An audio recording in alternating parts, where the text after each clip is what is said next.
Mes chers compatriotes, permettez-moi, comme il est d'usage lorsqu'une année s'achève et qu'une autre commence, de profiter de ce moment particulier qui constitue une double occasion pour faire le bilan et se projeter vers l'avenir. Dans notre culture, les fêtes de fin d'année sont des moments de souvenir, le souvenir des événements passés, le souvenir de nos proches et de nos compagnons de route disparus, mais dont la présence marque en filigrane nos esprits et nous accompagne dans ce long et périlleux chemin, celui des luttes pour le mieux-être. Mes chers compatriotes, les fêtes de fin d'année sont aussi des moments de retrouvailles et de partage. Des moments où le soi disparaît au profit du nous, où l'on prend du temps avec ses proches. En particulier pour ceux qui connaissent la solitude, traversent des épreuves difficiles de la vie ou qui ont perdu un être cher. En ces moments, la présence et l'écoute d'un proche ont une valeur inestimable. Les fêtes de fin d'année sont enfin l'occasion d'avoir une attention et une pensée particulière pour les oubliés et les plus fragiles de notre pays, mais aussi pour tous ceux qui les entourent et les accompagnent avec soin et dévouement pour qu'ils puissent vivre dignement. Mes chers compatriotes, il est des périodes où nous faisons l'histoire et d'autres où c'est l'histoire qui nous fait. Notre pays, le Gabon, traverse depuis 10 ans la période la plus sombre de son histoire. Et cette année 2019 qui va s'achever est l'une des plus désastreuses de ce long cycle infernal. Les Gabonais envahis par le doute et l'incertitude ne peuvent plus se projeter au-delà de quelques semaines. Ils vivent au jour le jour et sont meurtris face à la restriction et à la dégradation économique, l'exclusion sociale et la crispation politique. Désormais, notre pays paraît incapable d'imaginer son avenir et de se réinventer. Il semble être condamné au déclin et au désastre. Pour se projeter et se réinventer, le Gabon a besoin d'espérance, de liberté et de vitalité. Aujourd'hui, notre pays se réveille chaque jour timoré, apeuré, méprisé et humilié parce que le régime au pouvoir d'Ali Bongo et ses affidés s'impose à nous par l'oppression, la corruption, la concussion, la transgression et l'humiliation. La confiscation des libertés et l'arbitraire orchestré par ce régime sont sans précédent et cela contribue à exacerber chaque jour les frustrations, les crispations et les tensions. La colère qui procède de la misère des Gabonais renforce le climat déjà délétère, faisant courir des risques majeurs sur la cohésion et l'unité nationale. Ce régime se nourrit de l'imposture, de la forfaiture et du coup d'État permanent. Il renouvelle son sadisme et son cynisme en passant de la régence à la suppléance, alors que le Gabon a besoin plus que jamais d'un changement de régime pour rompre définitivement avec le supplice de la mauvaise gouvernance. Les derniers événements sur fond de détournement de deniers publics, de corruption et de blanchiment de la part des éminents membres de ce pouvoir sont la preuve, s'il en fallait encore, que toutes les digues ont cédé.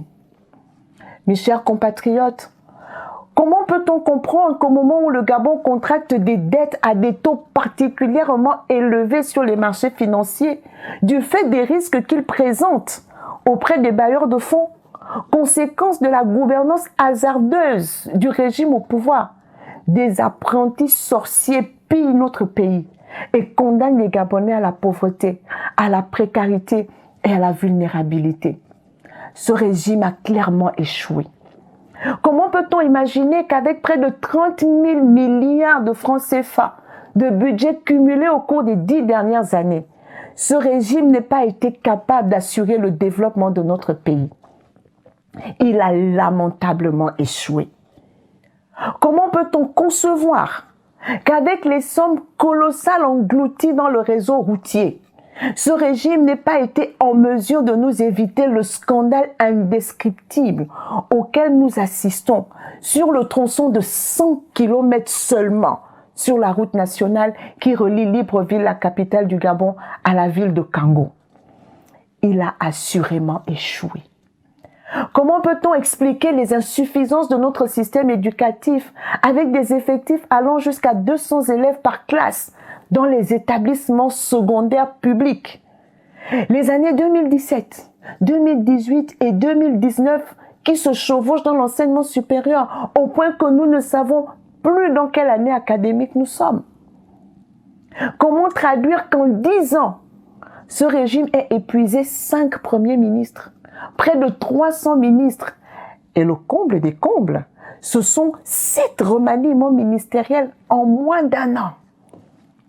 Ce régime a définitivement échoué.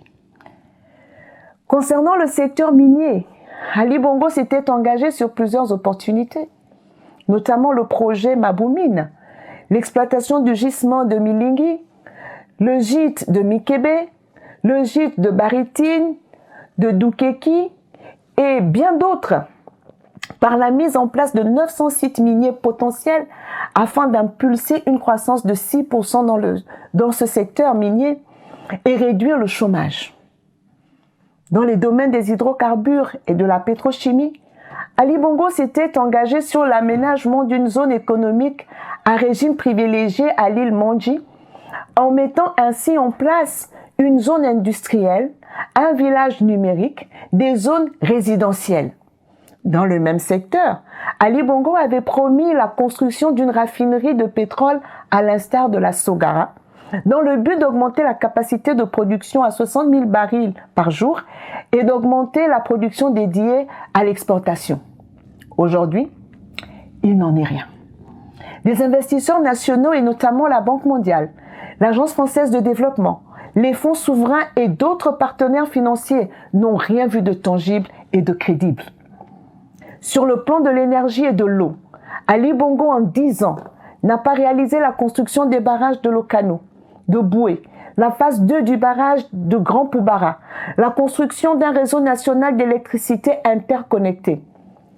Notre pays, le Gabon, souffre d'un déficit énergétique et d'un vrai manque de compétitivité dans ce secteur à l'échelle sous-régionale. Nous nous demandons où sont passés tous les financements et prêts accordés au Gabon pour améliorer sa production d'énergie et pour financer le plan d'électrification du pays. Les changements entrepris en matière de transformation et de préservation dans l'industrie du bois sont en deçà des engagements pris. Le Gabon est pourtant le pays qui détient le 2e potentiel forestier d'Afrique. Ali Bongo avait prévu une augmentation de 5% de part de produits intérieurs bruts pour le secteur bois et plus de 400 espèces de bois exploitables dans l'objectif de renforcer les stocks et augmenter les ventes sur le marché local et à l'exportation. Aujourd'hui, nous connaissons tous les difficultés des acteurs de ce secteur. Les Gabonais attendent toujours les 20 000 emplois promis dans le secteur de la pêche et de l'aquaculture, la construction d'un port de pêche et l'augmentation des volumes de production dans ce secteur industriel. Aujourd'hui, on note qu'il n'y a aucun résultat à montrer à nos compatriotes. Il en est de même pour les résultats du fumeux projet Graines et les fermes agro-pastorales qui devaient créer plus de 15 000 emplois dans le secteur agricole et apporter une croissance de plus de 8%. Les projets sont nombreux dans les domaines de la santé, de l'éducation, du social, des infrastructures et j'en passe. Mais aucun résultat n'est probant. Ces projets sont restés au stade de la propagande, qui est de toute évidence la qualité distinctive de ce régime. Mes chers compatriotes, en dépit de ce constat accablant, notre pays va recevoir la 2e tranche de son accord de prêt avec le Fonds monétaire international pour financer son développement. Il est opportun de rappeler que le stock de la dette du Gabon s'élève à un peu plus de 5 100 milliards de francs CFA, soit 60% du produit intérieur brut, contre seulement 18% en 2009, avec une augmentation de plus de 9% en 2018.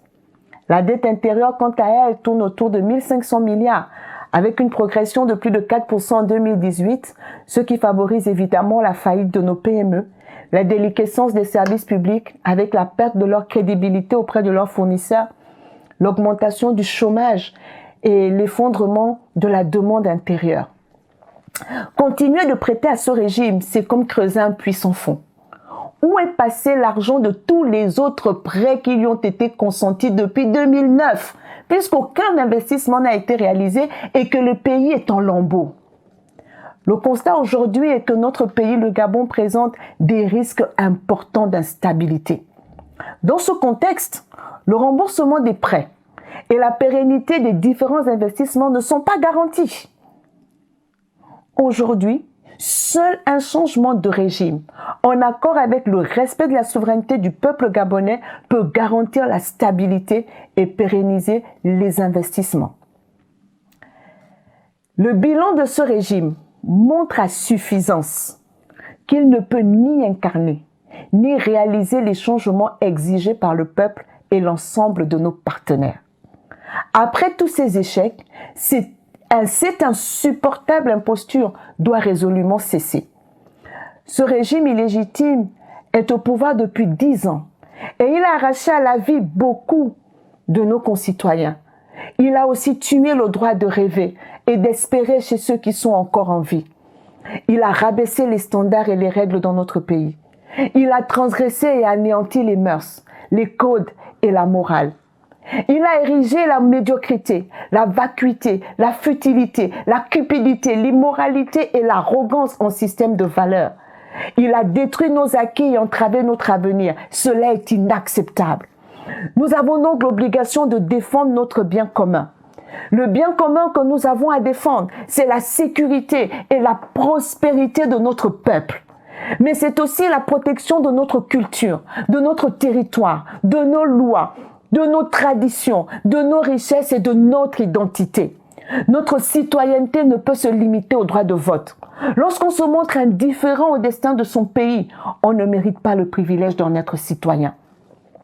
Ce sont ces sujets que nous abordons dans les rencontres citoyennes que nous organisons régulièrement. Depuis l'année dernière, nous avons été à Nancy, à Perpignan, à Bordeaux, à Paris, Montpellier, Amiens, Montréal, Londres et Tunis.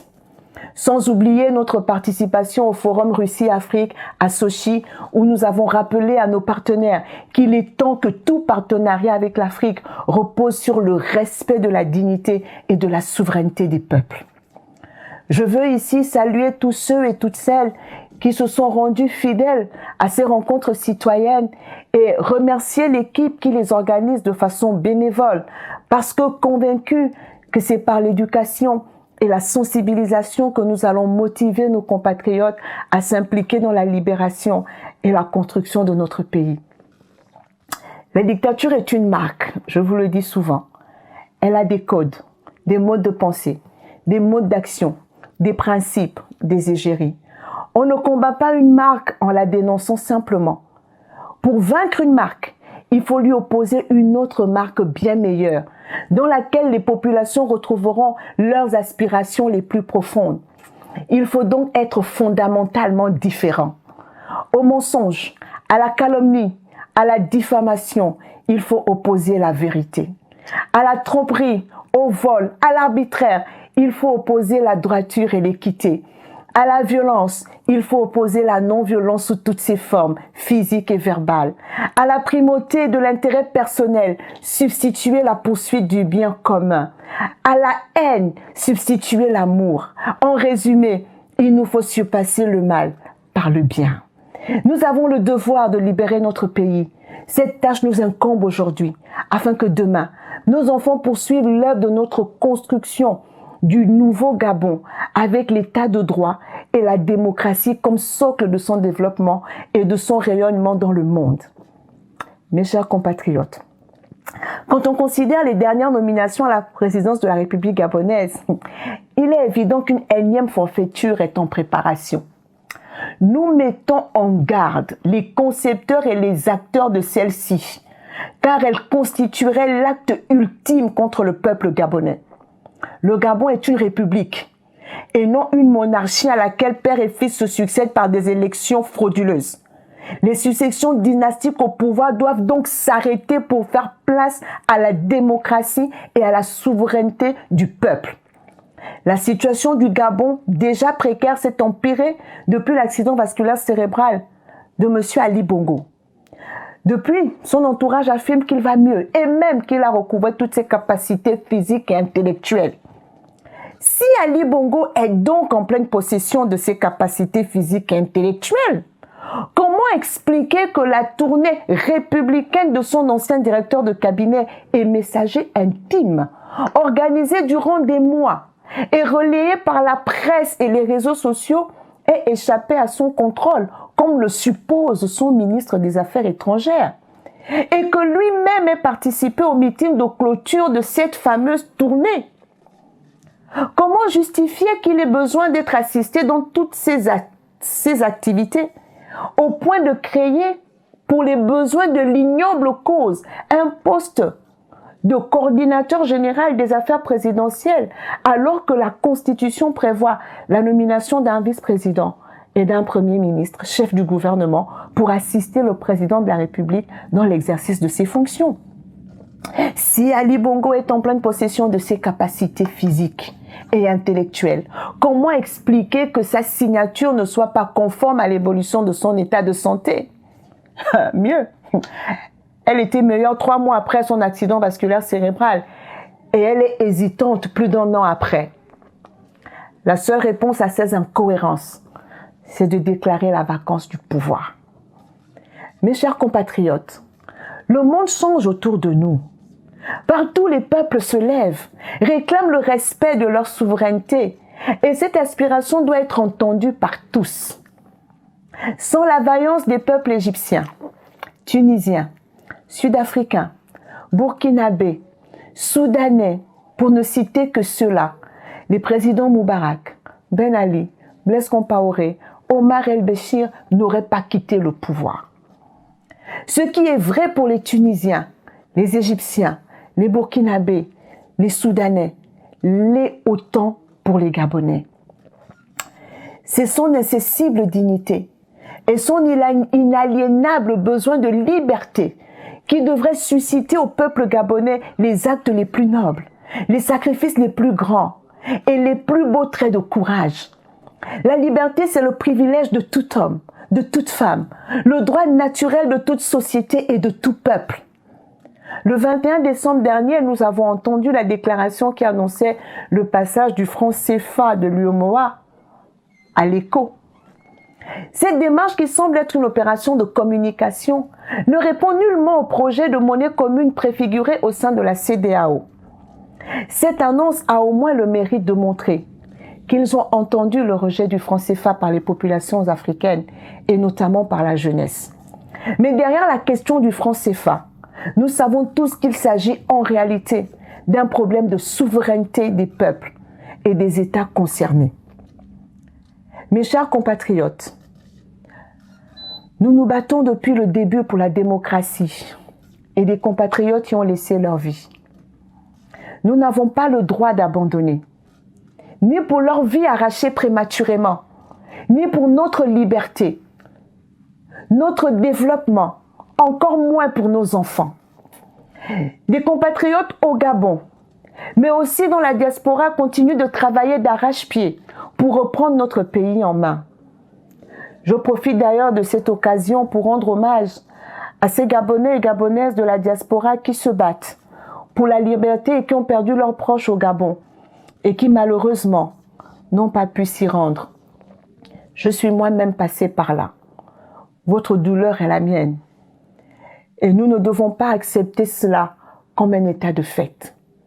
Nous devons unir nos forces et changer cette situation pour ne pas continuer à pleurer nos proches loin de chez nous. Le Gabon est plus grand que ça. Il nous appartient à tous. Le Gabon est plus grand que ses ennemis. Le peuple gabonais est plus grand qu'eux. Et nous devons le leur démontrer. Lorsque ces gens ridiculisent notre pays aux yeux du monde, c'est notre honneur qui est foulé aux pieds. C'est notre dignité qui est jetée au rébut. Et c'est notre avenir qui est compromis. Chacun doit en prendre conscience et œuvrer pour que cela cesse. À l'armée gabonaise, nous voulons dire que l'esprit et les valeurs militaires sont l'honneur, le respect, le courage et l'amour de la patrie. Être militaire gabonais, c'est protéger, servir et défendre le Gabon et son peuple jusqu'au sacrifice ultime. Jusqu'à quand votre seul courage sera de tabasser d'innocents citoyens sur commande de perfides trompeurs? Où est le courage quand on utilise vos aptitudes à défendre la nation pour exécuter les citoyens que vous devriez protéger? L'armée est le meilleur défenseur de l'intérêt supérieur de la nation, résumé dans la devise Union, Travail, Justice. À la jeunesse gabonaise, il est temps que vous compreniez qu'il faut que vous exigiez de vrais changements pour l'amélioration de vos conditions de vie et la construction de votre avenir. Il ne s'agit plus de suivre un individu, mais de lutter pour votre bien-être. Cela passe nécessairement par une meilleure gestion du pays, dont ces gens sont incapables depuis tout ce temps. Alors oui, vous devez prendre des initiatives pour faire entendre votre voix. Vous en êtes capable et je sais que vous le ferez. Vous avez déjà commencé à le faire. Il faut juste veiller à rester mobilisé et à ne rien lâcher. Je sais que l'homme gabonais est plus courageux qu'il ne le pense, plus intelligent qu'il ne se l'imagine et plus digne qu'il ne le croit. Je sais que des groupes d'hommes et de femmes gabonais épris de liberté se sont déjà formés et d'autres se formeront ou se consolideront en 2020 pour concevoir ce qu'il faut pour que notre pays sorte du marasme dans lequel il est plongé. J'ai la conviction qu'en restant mobilisés, en agissant avec courage et détermination, nous donnerons l'exemple au pays. Nous permettrons à la majorité ruminante de nos compatriotes de vaincre la peur et de prendre son destin en main en libérant le Gabon de la dictature et de la tyrannie. Plus que jamais, le devoir nous commande de nous rassembler et d'agir avec détermination et courage. Notre combat pour l'état de droit, notre lutte pour la liberté et la démocratie doivent prendre un nouveau cap. Désormais, nous devons être plus que des résistants. Nous devons devenir des conquérants pour aller au-delà de nous-mêmes et porter le plus loin possible notre engagement au service d'un Gabon libre. Oui, mes chers compatriotes, la liberté, la vraie, ne se donne pas, ne se négocie pas, elle s'arrache. Pour ce faire, nous avons l'impérieuse obligation de nous rassembler et de nous mobiliser pour engager une nouvelle phase de notre lutte. Les trois principaux candidats de l'opposition à l'élection présidentielle de 2016, qui s'étaient coalisés autour d'une candidature consensuelle pour garantir à la faveur des urnes le départ du régime au pouvoir, ont appelé chacun en son temps et selon sa propre sémantique à la concertation, à la main tendue et au dialogue. L'Union européenne et la communauté internationale nous recommandent de nous parler entre Gabonais de tous bords pour préfigurer l'avènement de l'état de droit et de la démocratie au Gabon. Elle se fait fort de rappeler que le respect des droits de l'homme est un pilier de l'accord de Cotonou, accord qui précise notamment dans son article 9 que les parties s'engagent à promouvoir et protéger toutes les libertés fondamentales et tous les droits de l'homme, qu'il s'agisse des droits civils et politiques ou économiques, sociaux et culturels. L'Union européenne insiste de nouveau sur la nécessité et l'importance de faire toute la lumière sur les violences post-électorales de 2016, passage obligé afin de rétablir la réconciliation entre tous les Gabonais et garantir la stabilité durable du système démocratique. Elle a également réitéré son appel et son appui à l'organisation d'une enquête indépendante portant sur ces faits. Dans le cadre du dialogue politique intensifié avec le Gabon, l'Union européenne fait de la question des droits de l'homme et des libertés fondamentales, y compris sur la légalité et les normes régionales et internationales en matière de détention et arrestation, le droit à un procès équitable et les conditions d'emprisonnement un thème central. Mes chers compatriotes, se parler entre nous est certainement inéluctable, mais cette démarche ne peut être engagée sereinement si nos compatriotes sont injustement emprisonnés pour les uns et exilés pour les autres, si les passeports de certains compatriotes sont retenus par le régime en guise de représailles, et si nos martyrs, victimes de la barbarie, ne sont pas reconnus comme tels et si leurs familles ne sont pas indemnisées. L'espace civique est toujours confisqué. Les manifestations interdites et réprimées. La liberté d'expression est toujours sanctionnée par des arrestations arbitraires. Se parler implique des sacrifices et des compromis de part et d'autre, mais cela ne peut se faire en nous reniant ou en renonçant à nos principes et à nos valeurs. Se parler sans se renier et sans renoncer à nos principes et à nos valeurs, c'est se parler en ayant pour principal objectif l'instauration de l'état de droit et le bien-être des Gabonais. Pour y parvenir, l'opposition doit agir à la hauteur des enjeux, avec pragmatisme et exigence. La situation de notre pays est une tragédie et nous devons consacrer toutes nos énergies pour trouver des solutions à la hauteur des enjeux, c'est-à-dire avec pour unique motivation le bien commun qui comprend le salut du peuple et l'intérêt supérieur de la nation. Nos partenaires, s'ils sont sincères, doivent contribuer non pas à conforter un camp ou un autre, mais à nous aider à nous parler sur la base des causes réelles qui minent notre pays. Ils doivent nous aider à apaiser les tensions en traitant sans tabou et en toute vérité la question de l'état de droit, du respect de la souveraineté du peuple gabonais, de la crédibilité du système électoral et de nos institutions. La classe politique dans son ensemble et la société civile, en toute responsabilité, avec l'appui de la communauté internationale, doivent donc prendre la mesure et proposer un format de sortie de crise répondant aux aspirations profondes de nos compatriotes et permettant de sortir le Gabon de l'ornière. Mes chers compatriotes, je ne saurais clore mon propos sans m'acquitter de l'agréable devoir de formuler en cette année, en cette fin de l'année 2019, pour chacun de vous et pour vos familles, mes vœux de bonheur, de santé et de prospérité pour l'année 2020.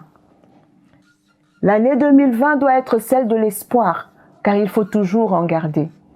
Celle de la solidarité, car il nous faut la renforcer pour dynamiser notre action. L'année 2020 doit être l'année où l'aurore va se lever sur le Gabon. Ne baissons pas les bras, ne nous décourageons pas, ne lâchons rien, notre survie en dépend. La victoire est certaine et elle est plus proche qu'on ne l'imagine. Que Dieu nous accompagne, qu'il bénisse notre cher pays le Gabon tout au long de cette année et de cette décennie qui va commencer et que sa sagesse nous habite dans nos décisions et dans nos actions. Vive la République, vive le Gabon. Je vous aime et surtout, on ne lâche absolument rien.